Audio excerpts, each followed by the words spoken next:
In The Godfather Part 2, mob boss Michael Corleone is about to strike a huge business deal with Hyman Roth worth over $100 million. But this deal is more than it seems. It's a battle between two powerful and cunning men. This video will explain everything you need to know about the mysterious Havana deal and what it means for the story. Michael, through calculated moves, has transformed the Corleone family. Once a powerful yet regional outfit, and now reigns as a national powerhouse. He's become a sophisticated leader, managing his vast empire like a Fortune 500 company.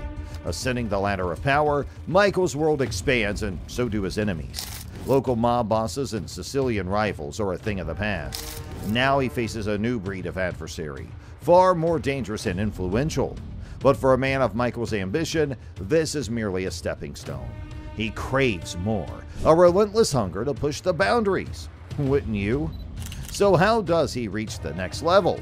Enter Hyman Roth, a cunning and Machiavellian figure. He possesses a keen understanding of Michael, his desires and his vulnerabilities. Roth observed from afar, recognizing Michael's burning need to shed the Corleone family's criminal stain and transform them into American royalty, a feat even his father Vito wouldn't have dared to dream. In Michael's eyes, there were no limitations, no summit too high. Why not aim for the pinnacle of power?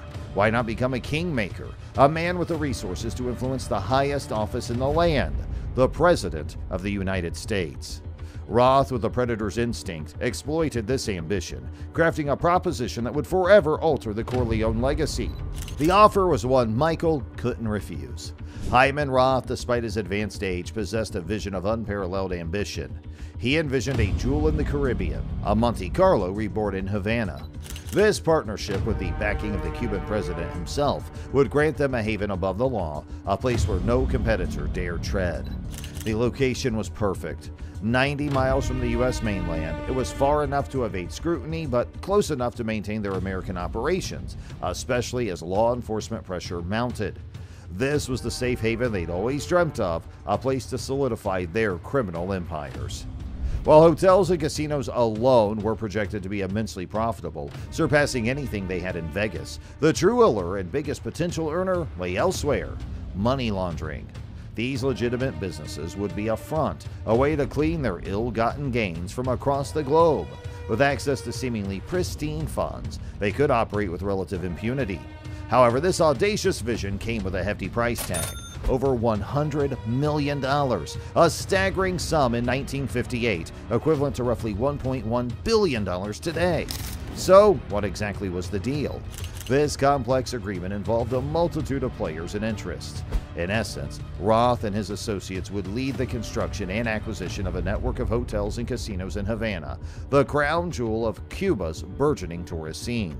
The brilliance of the Havana deal lay in its financial engineering. Roth and his associates wouldn't shoulder the entire burden. They secured a $50 million investment from the Cuban president, effectively bribed into partnership. The remaining $50 million came from a more surprising source, the Teamsters Union, influenced by the mafia. Michael's $2 million served as a key, a bribe to grease the wheels with the Cuban president and secure his approval. This initial investment was a significant sum, but the potential benefits were immense. In exchange, Michael wouldn't just become a partner in the Havana venture. He would inherit control of all of Roth's South Florida operations and, upon Roth's death or retirement, the entire Havana project. This was a high-stakes gamble for Roth, essentially handing over a significant portion of his empire to Michael. However, the deal wasn't a simple one-on-one agreement. It involved a complex web of powerful entities. Beyond Michael and Roth, key players included the Cuban president, other mafia families, the Teamsters Union, and even a few senators and governors. Michael and Roth's agreement was merely a side deal within this larger, intricate tapestry. Despite his wealth, Roth needed Michael in the Havana deal for several reasons. First, Michael's involvement lent legitimacy to the project, reassuring other powerful players. His reputation and connections were invaluable assets. However, when Michael questioned the deal's viability, Roth feared his doubts might jeopardize everything. Additionally, Roth likely wanted to avoid being mo-greened, a mafia term for reneging on a deal. But the most crucial reason for including Michael was revenge. Roth planned to exploit Michael's trust, stealing money while pulling him into a false sense of security. Ultimately, Roth aimed to cripple the Corleone family by financially draining and then eliminating Michael. The deal was a smokescreen for Roth's true intentions, which we'll explore further in our next video. However, a key question remains. Why did Michael withhold his $2 million? The answer might surprise you. The truth behind the missing $2 million is more complex than it seems. Contrary to popular belief, Michael didn't deliberately hold back the money. His doubts about the deal arose only after witnessing the precarious rebel situation in Havana firsthand. Despite his suspicions, he still intended to play along and secure the deal, hence sending Fredo with the cash, a questionable decision in itself. Michael's true plan was to secure the deal, eliminate Roth and Ola later, and solidify his new financial empire. However, upon seeing the rebellion, he knew the deal was doomed. His focus shifted to taking down Roth and Ola. I've already made my move. I'll never see the name Roth again. But here's the shocker. Michael actually sent the money days before, but Roth and Ola intervened. They betrayed Michael's courier, stole the cash, and pinned the blame on him. This was a calculated move by Roth to further torment Michael and drain Corleone resources before the inevitable downfall. Michael only realized the money was missing after it failed to arrive in Cuba. The rebellion's chaos and the missing funds confirmed his suspicions about Roth's treachery. So the question remains, who will you hold responsible for the missing money? Now that we know Michael is innocent, the search for the true culprit begins. Michael's certainty about an assassination attempt stemmed from a clear culprit, Hyman Roth. When Roth's facade of a wise mentor crumbled, revealing his true intentions, it became painfully obvious. The stolen money in Cuba served as a stark reminder. Michael was expendable. With the deal secured, Roth needed him out of the picture. A vulnerable Michael assassinated on foreign soil and blamed on rebels seemed like a perfect solution. However, Michael, several moves ahead, had planned an escape route. This begs the question, did Fredo, in a moment of betrayal, tip off the Cuban authorities about Michael's assassination attempt?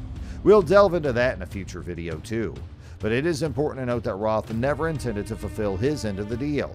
But with Michael still alive, playing along became necessary. Despite recognizing the deal is too good to be true, Roth's vision remained unchanged, a legacy unlike any other. So why did Michael continue to work with Roth despite the obvious treachery?